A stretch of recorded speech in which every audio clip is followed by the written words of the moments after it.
Thank you very much. One concept is that, in my new role in life, and Senator Clinton's husband's new role in life, and Speaker Gingrich's new role in life, that each one of us get 100% subsidy for the amount of premiums that our employer pays for my health insurance.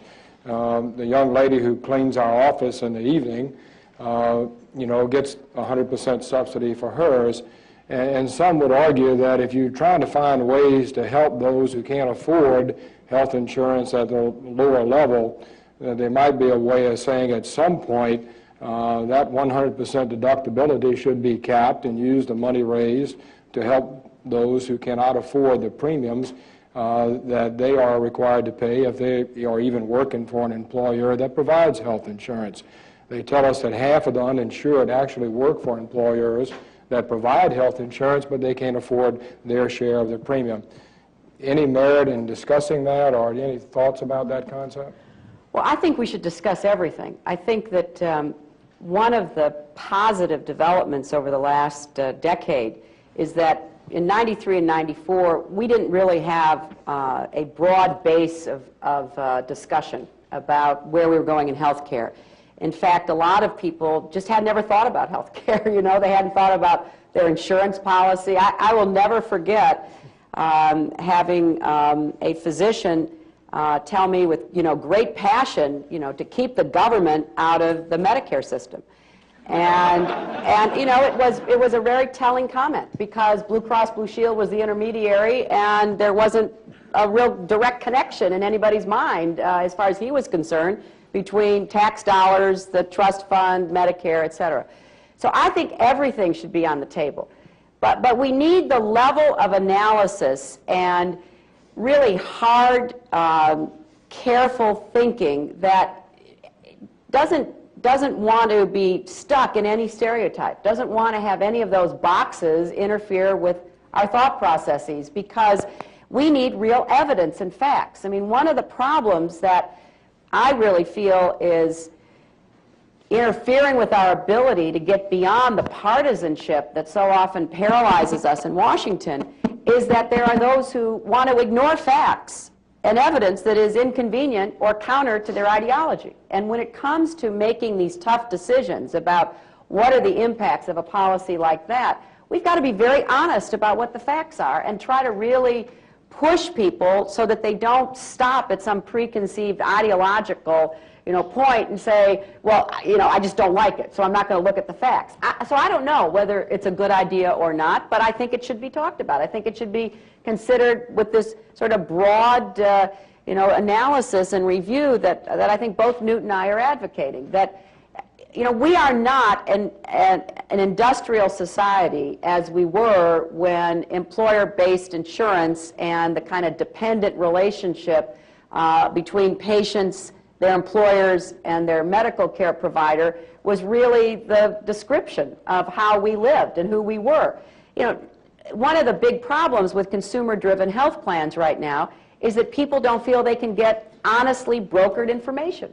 They can't go to a source that is independent and objective and find out what really makes a difference between this drug and that drug, or that procedure and another one. So we're living in a different world. Therefore, we've got to think more creatively and openly. And I don't think we should reject any idea out of hand, but we ought to be honest enough to really think it through and look at the consequences of any potential change that we would support. Thank you. Newt, any thoughts about how we pay for all of this? Yeah, this is trying to keep myself under control here. This is one of the. Oh, go ahead. No, this is one of the topics that drives me crazy. And let me give you, and it goes right back to the reason I think the House and Senate Budget Committee should open up very extensive hearings on the scoring mechanisms. Let me give you an example.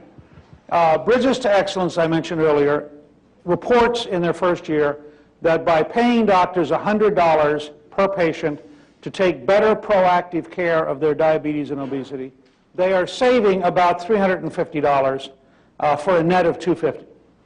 We approached a state government recently about the idea that they should institute Bridges to Excellence. And their first question was, yes, but what are the budgetary costs? We said, okay, why don't you multiply $250 in savings per state employee who's diabetic? and tell me how much you'll save. And they said, yes, but what are the budgetary costs? Because they have no minus number. They cannot conceive that it would save any money. Okay, the reason I got so excited about all this is I had breakfast one morning with Fred Smith, who founded FedEx, and we were actually talking about national security, something that Senator Clinton and I also work on. And he said the number one problem in the federal government is it can't distinguish investment from cost. He said if I'd gone to the federal government with the idea of FedEx, and they'd said, yeah, but you can't afford the computer, and you can't afford the wireless, and you can't afford the barcoding, and you can't afford the delivery trucks, but otherwise it'd be a great thing to set up. And that's a core thing. So I would start by saying, well, because I agree with Senator Clinton, although I say this with the greatest reluctance. Not that I agree with her with reluctance, but that the topic, the nature of Washington is to impose pain. Okay? Deciding to get into a brawl over whether or not you get 100% deductibility strikes me as an awful lot like catastrophic, where 80% of seniors were going to be better off and 20% were going to be worse off, but they were the 20% who were the wealthiest. So after all, isn't this all equitable? And after about 5 weeks of the 20% who were the wealthiest having lunch together at the Senior Citizen Center, they beat out everybody's brains, and that one 350-pound lady sat on Danny Rostenkowski's car, and that was replayed on television that night, and every member of Congress said, I got it, I'm with repeal. I mean, it was repealed by the same one-sided margin it had been passed by, because, so I'm just saying, I think if you want to kill the whole debate, one of the ways to kill it is to raise the specter of sufficient pain that everybody decides too hard, not going to do it. On the other hand, if you say to the scoring committees, if you go back to the CBO and OMB and you say to them, all right, how much cost shifting is the federal government currently paying? When the uninsured walk in and unnecessarily use the emergency room and it isn't recouped, how much of that shows up in a Medicare hospital bill? How much of that shows up in a Medicaid bill? How much of that shows up in a federal employees bill? How much of that shows up in TRICARE? Now, gee, if we actually had 100% insurance coverage, could we deduct that cost shift from current? Now, the answer today will be no.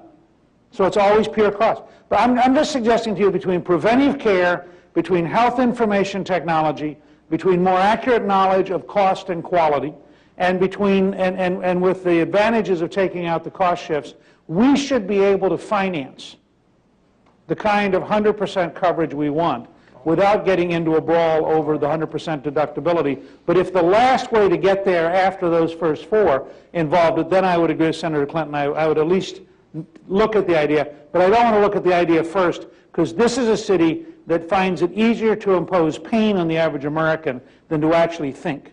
And I think that it's more important to force this city to think and reform the system before it starts imposing pain. Hillary, you have a follow-up? Well, I think